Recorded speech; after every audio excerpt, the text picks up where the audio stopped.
Hey everybody, right from the start, I had some microphone issues to start. I did not know that that was happening, but by the time I figured it out, I had already recorded this entire show. So that's kind of what this is. Apologies. It is not a long-term thing. It's just a one-off. It's not too bad. It is manageable. You can hear it. It's an issue, but yes, apologies, and we'll be better next time. Welcome to episode 514 of the Barcelona podcast, brought to you by the Blue Wire Podcast Network. And today, we're talking about Barcelona's 1-0 win over Porto in Portugal on match day 2 of the Champions League group stage. And of course, we're doing it with those 5 headlines. How else would we get this done? I've got a friend to talk to more about it tomorrow night after we let the emotions settle down. But you know, if you're feeling something, maybe take that energy and use it to hit that subscribe button and turn on notifications on YouTube, or leave a nice little 5-star review on your podcast app of choice, wherever you got this in your ears. Because it looks like you might have to deal with me in Champions League action a bit beyond the group stage for the first time in 2 years. And my goodness, isn't that an existential crisis, isn't it? Instead of having that existential crisis all at once though, how about I break it up and jump into those 5 headlines? So let's do it. The 5 headlines from Barca's 1-0 win over FC Porto. Headline 1 is escaping with the group. I don't mean to play the game of what about isms and try to deflect from Barcelona's, we'll say, not great performance and still a victory. But as Barcelona was escaping with the 3 points against Porto, I was looking at the other favorites in certain matchups this Champions League match day. Arsenal lost yesterday 2-1 to Lens. Man City got goals in the 84th and the 92nd to take down RB Leipzig. PSG got utterly blasted by Newcastle 4-1. Real Madrid won with an own goal in the 78th minute over Napoli yesterday. Bayern Munich were down 1-0 yesterday to Copenhagen in the 55th minute before winning 2-1. And I'll say it 1,000 times if I need to. Form, ideas, tactics, those things matter everywhere. League, Europe, of course. It's what good teams who can do all those things, including rah-rah and emotion, all that stuff, and who play well at home, all those things matter, of course, in Europe, in League.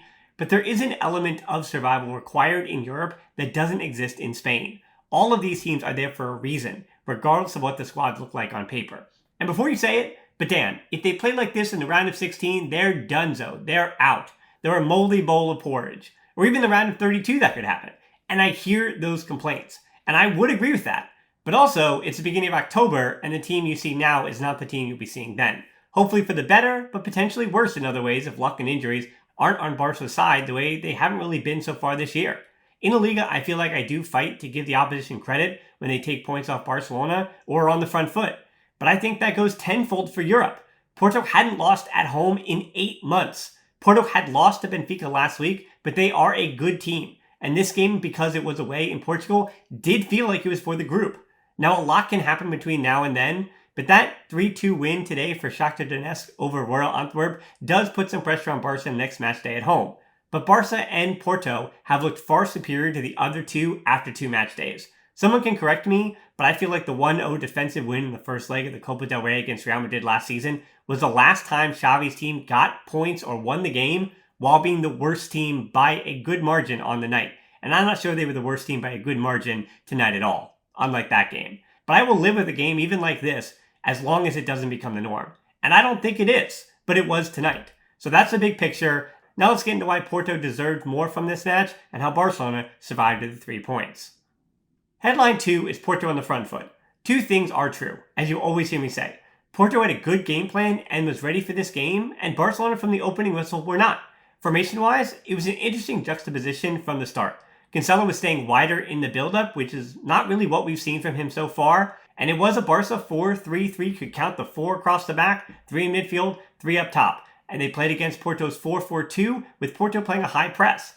As can be expected in Europe, teams that have this kind of quality and talent don't need to throw everybody behind the ball. They have enough quality and talent to get out of trouble and to break through lines quickly with one pass from their outside backs or their deep-lying playmakers, that being their deep-lying midfielders. And when you have that jump in talent in Europe, you do have to prepare that you're going to have teams that can sit back when they need to in the low blocks, but can also, when you have the ball, push high, get into those high presses, and they have the quality to be able to play some counter-pressing football the way that, again, teams like Adafe and Cadiz just cannot. And Porto did take advantage also of some poor performances from Barca's midfield, particularly Oriol Romeu and Ilkay Gundogan. 2 minutes in, Oriol Romeu was already dispossessed twice. They didn't count him for it on any of the tracker sites, but that's why those sites aren't necessarily right. I watched it with my 2 eyes. He gave the ball away twice in Barcelona's half of the field. And by the 17th minute, Xavi kind of accepted that he got that one wrong, and Romeu In the way that De Jong does support him, Gundogan is not as mobile as De Jong, but Gundogan did start dropping deeper to help with build-up and breaking that first line of Porto pressure. Now, it wasn't Gavi, and this is an interesting thing, that Gundogan on paper should be the better one going forward, but so far this season for Barcelona, it has kind of been Gavi, who's been better in the final third than Gundogan has. And Gundogan is a bit better at ball retention, but not too much better at ball retention. So I don't know if Gavi or Gundogan for the next few weeks now, without De Jong and Pedri will be the first one back, but without those two, I'm really not sure who's the best to drop in a little bit deeper and help carry. It seems like Gundogan is the choice, but today it looked like he was just running in molasses or his shoes were tied together. It was a tough day for him. And him being slow today wasn't just like little moments that I was trying to hand pick. It just felt like the whole match. And I could tell too that very much like a jump shooter in basketball, when they start to shoot their shot short, Gundogan was failing to beat that first man on a few crosses throughout this game. And it just felt like he had heavy legs against Porto. And a good indication of that fatigue is, as I said, not clearing the first man on multiple corners. I wonder if all those games from Man City last season added up, or it's still just a chemistry thing with Barca's midfield in complete injury flux and playing with a midfield trio that is different every single time, with a new player with Gundogan, who knew exactly who his midfield group was, and he had Rodri protecting him at Man City, and now Romeu, it's unfair to compare him to Rodri. I'm not insulting Romeu. I'm just saying, yeah, he's not Rodri, and in the same way that Romeu isn't what Busquets was throughout all those years, and those are just facts that Xavi and Barcelona have to deal with. I thought those Porto midfielders and Porto attackers who would drop in were really smart about drawing fouls and putting their bodies in position to make things difficult and make those Barcelona midfielders think once or twice before they did much of anything. And I also thought the way that Porto swarmed and created turnovers was to their credit.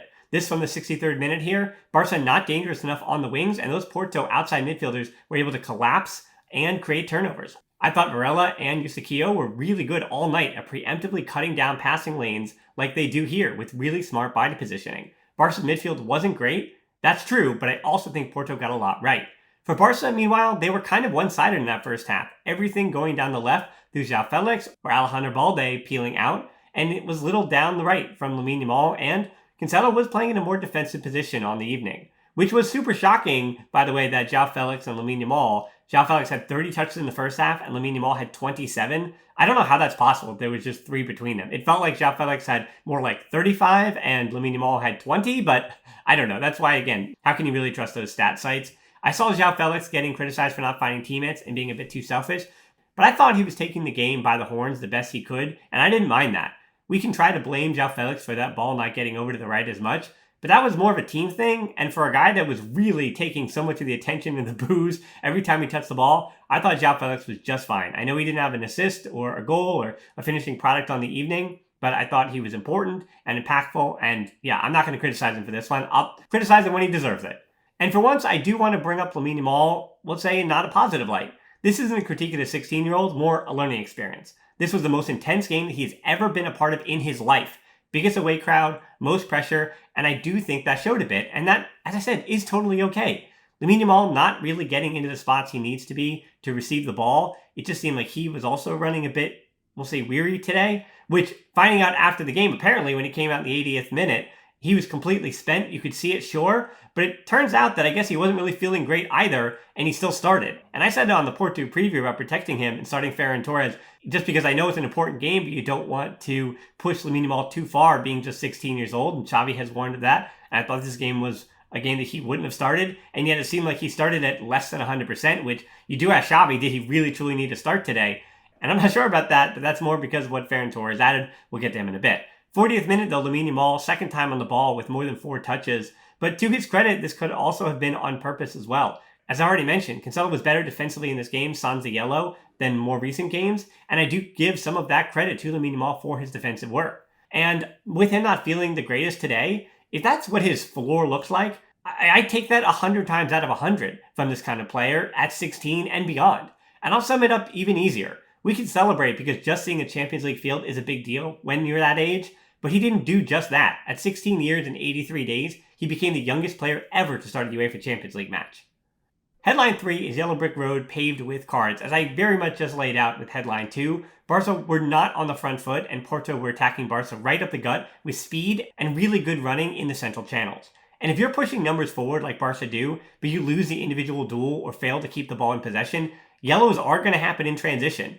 Both yellows that make sense and ones that don't need to happen. And you see here in the 20th minute how those wide midfielders, I guess you'd say technically wide midfielders, who are both comfortable in a bit more centrally, Barro more than Ganello, but they find the pockets in behind Gundogan or Romeu as Taremi and Pepe entertain Barca's center backs. And that was a lot of yellows for Barca, 8 in total, counting the one to Xavi. Cancelo got an early yellow to stop the counter. Was this one necessary or not? Maybe necessary. Taremi was occupying Araujo and Koundé was to the left of him, and Pepe was running onto Koundé. And Araujo, then Xavi, and Gavi all picked up yellows in the first half too, by the smallest of margins. And Gavi continues to make history with the Amarillo, receiving 6 yellow cards now in his last 6 European games because he did get a second in the 93rd minute for the second yellow, which is obviously the red and the 1-game suspension. So I think Fermin Lopez is definitely starting against Shakhtar Donetsk at Montjuic in a few weeks. So Fermin Lopez, now's your time, or at least you got a few weeks to be ready for that big start. Early Koundé yellow too in the second for dangerous play, high boot on Galeno. Doesn't really need to happen, but Galeno also kind of ran into him. Then João Felix got one too in the 51st. At that point, it was 11 fouls for Barcelona and 5 yellows in those 11 fouls. But it doesn't matter how many players get yellows, as long as they don't get a second one, those yellows will be forgotten, except for Gavi's, because he got the second yellow in stoppage time there. Roberto also got a yellow late for a high boot, and I'll agree with the criticism. Roberto looks like he plays every few weeks, totally below the level required of that game. Which, I will throw this question at you though, would you rather see Roberto more often so that he can actually have some playing rhythm? Or would you rather see him every once in a while like you do, and he's not really looking like he's too match fit? I know the answer would be don't see him at all, but Barcelona are missing a lot of depth, and depth is certainly going to show up in his next few weeks. Now for the good news, that backline was good tonight, and at least those 4 plus Ter Stegen earned a clean sheet from this game. Balde was very good, I thought, defensively in the first half. He did not look like a teenager defending, and I know he's been here already for a year in that position, but he answered criticism about his season so far really well, and I think the last 2 or 3 matches. 53rd minute, Koundé makes the goal-saving tackle on Pepe on a yellow as well. It would have been an instant red anyway, because that would have been a goal-denying tackle. And what a ball this was to get into the path of Pepe, but he holds his shot and Koundé takes advantage and slides in exactly at the right moment, almost anticipating that Pepe is going to wait on that shot. Araujo's important tackle 3 minutes later. It's a worse angle for the Porto tackle, but Araujo made sure there was no shot shutting it down. Ter Stegen also big foot save as Wendell got forward in the 64th minute. Not the best shot, but a save was acquired. Then another Ter Stegen save in the 71st with the glove on the dive off the Koundé giveaway. Just like the yellow, Koundé really had 2 mistakes. Just 2 mistakes in this game, and that goal-saving tackle more than makes up for it. And Koundé was just terrific in this game again. Every game, I say, is he Barcelona's best player so far this season? I think he's definitely top 3. Headline 4 is clinical where it counts. The 1-0, Romario Barro gives it away. Romario Barro, too, I have fond memories of him against Barcelona in that UEFA Champions League Youth League from a few seasons ago. He was a big prospect for Porto, helped them win the UEFA Youth League a few years ago. And while he hasn't really got things going in his career, been on some loans in recent seasons, but it seems like he is finally breaking in the team that created him as the player that he is. And it is always to see that. I know I root for the underdogs who were never supposed to make it, like a Fermin Lopez, but Fermin Lopez is pretty good in the academy too, and he came from Barcelona. But anyway, there are those surprise players who come out of nowhere, sure, those late bloomers. But even for those prospects, like the ones that really kind of become these little mini stars at 16, 17, 18, I do always hope that at least they become quality professionals, and especially if they could do it at the club that raised them, all the better. But this is a big mistake by Barro here. Gives it away. Gundogan picks it up and the run straight down the middle from Ferran Torres, and he finishes confidently. Very little that Barca did well in that first half, but they got the mistake and they capitalized on it. And in Europe, even more than the league, because of the number of chances that you don't get that you would in the Liga, you have to be clinical and you have to take advantage of the opportunities you get. And this is Barcelona taking advantage of an opportunity. Barca were not pressing with the same intensity, and as I said, that came, I think, down to heavy legs, a bit more even than Porto's. I know they're playing basically the same schedule as well as Barcelona in the early part of the year, but I just thought that Barca maybe is the international duty for a lot of their players as well. It just felt like they had heavier legs than Porto in that game, and playing on the road, also not easy.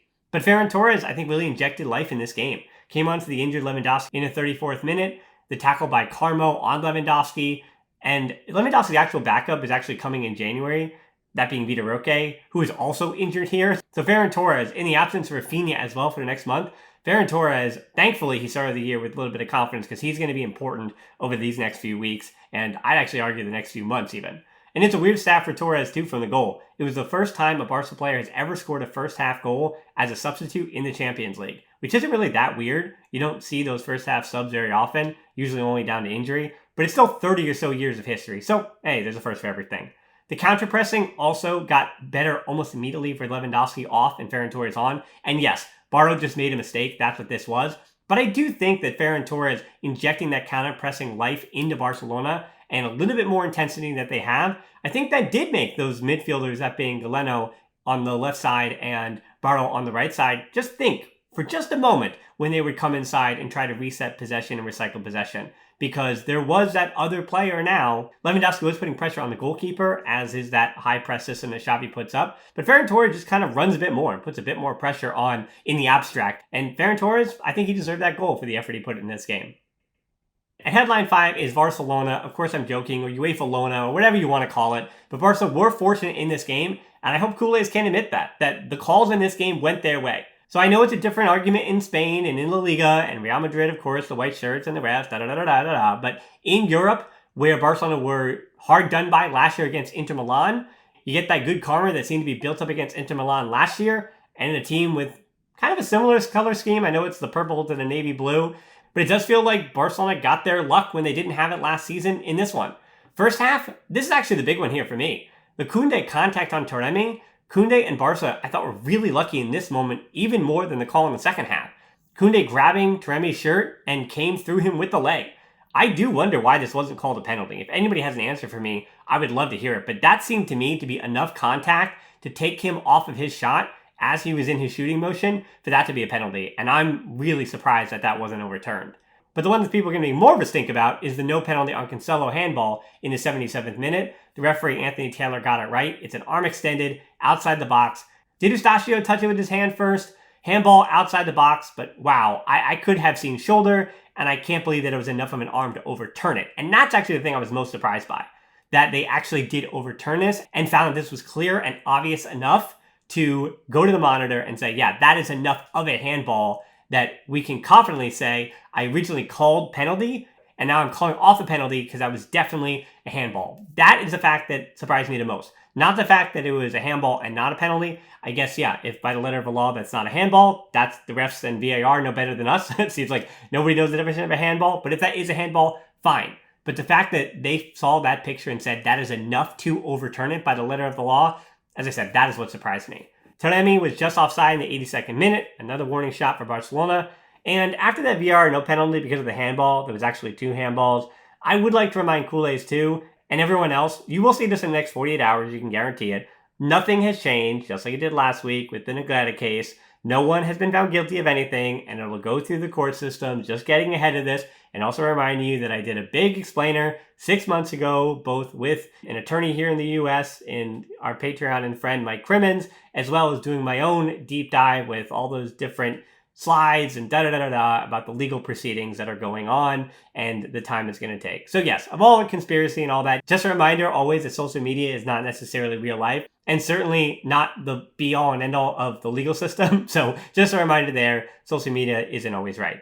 And speaking of social media, great time to jump out of this 5 headlines. I will talk a little bit about UEFA Youth League at another time. I did watch that game as well. Saw some performances that were interesting to me, so I'll be talking about that at a later date. And I think with those young players, I can always kind of sit on those performances. And as you always know, I like to tally them up together and in totality say, hey, this is what I saw from 4 or 5 performances instead of getting too high or too low on performances with 16 or 17-year-olds playing against other U19 players.